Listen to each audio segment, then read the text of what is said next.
সম্পর্ক বলা যেতে পারে যে সরল লাগলেও সরল নয়।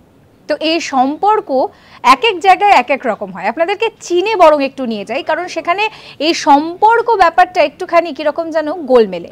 চীনের গুয়াংডং প্রদেশের ডনগুন শহর, এইখানে একটা অদ্ভুত নিয়ম রয়েছে।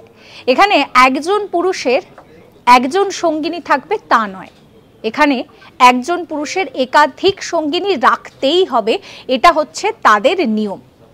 এই নিয়মের নেপথ্যে রয়েছে সেখানে নারী এবং পুরুষের যে অনুপাত, সেই অনুপাতটা কীরকম?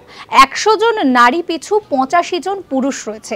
সেই অনুপাতটার জন্যেই এই ধরনের একটা অদ্ভুত আজব নিয়ম চীন দেশের এখানে রয়েছে।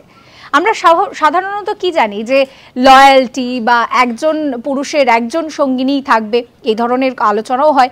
কিন্তু চীনের এই জায়গাটা, যে জায়গাটার কথা আপনাদেরকে বললাম যে গুয়াংডংয়ের এই জায়গা, এই শহরে কিন্তু একজন পুরুষের একাধিক সঙ্গিনী রাখাটা একেবারে নিয়ম করা হয়েছে। তার জন্য সাবস্ক্রাইব করবেন আজ তাক বাংলার ইউটিউব চ্যানেলকে, ফলো করবেন হোয়াটসঅ্যাপ চ্যানেলও।